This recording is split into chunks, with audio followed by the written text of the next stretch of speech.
Assalamualaikum warahmatullahi wabarakatuh.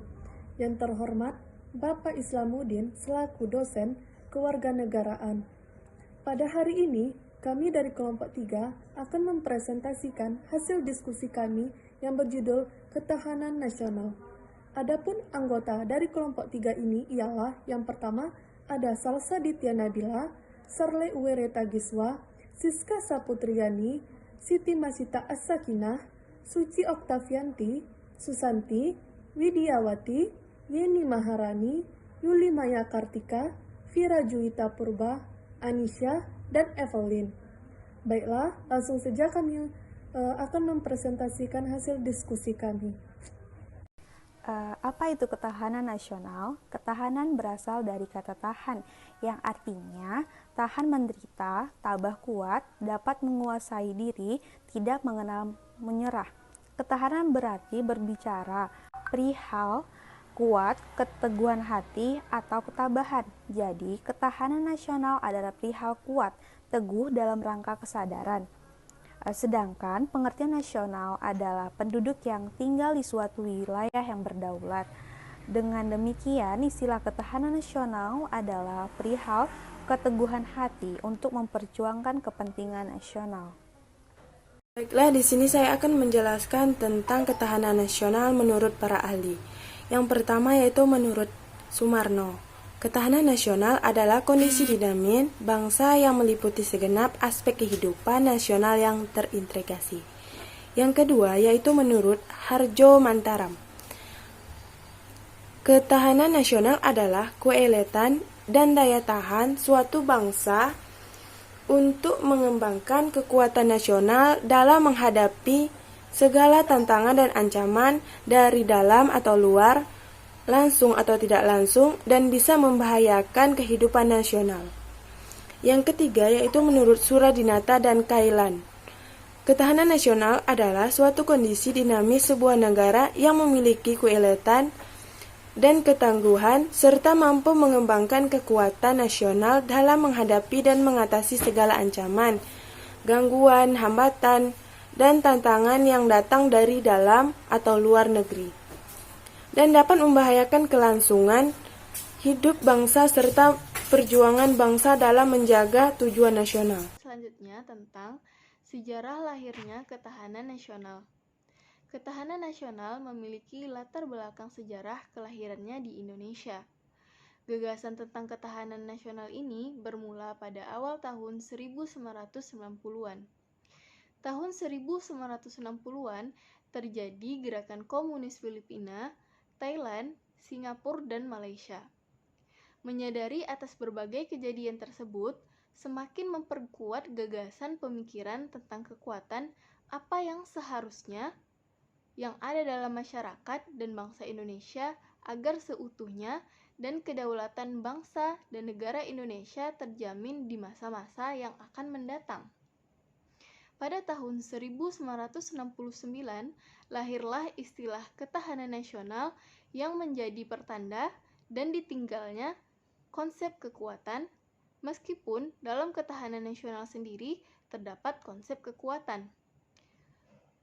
Konsepsi ketahanan nasional waktu dirumuskan sebagai keuletan dan daya tahan suatu bangsa yang mengandung kemampuan mengembangkan kekuatan nasional yang ditujukan untuk menghadapi segala ancaman dan kekuatan yang membahayakan kelangsungan hidup negara dan bangsa.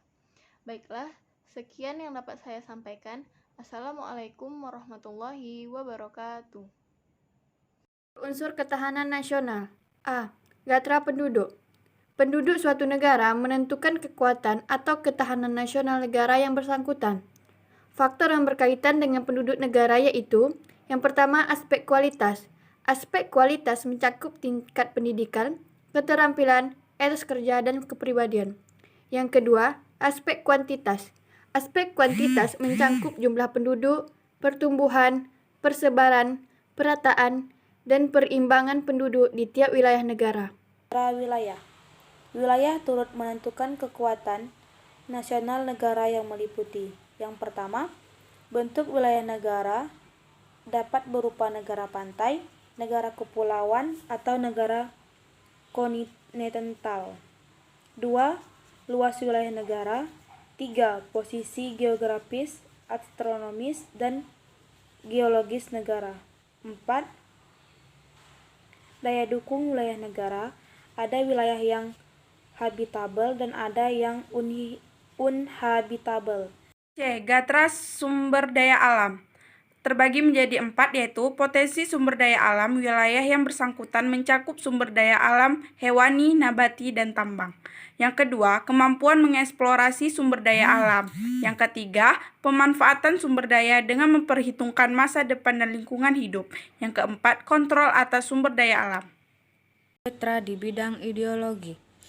Ideologi ialah seperangkat gagasan, ide, cita dari sebuah masyarakat tentang kebaikan bersama, yang dirumuskan dalam bentuk tujuan yang harus dicapai, dan cara-cara yang digunakan untuk mencapai tujuan itu.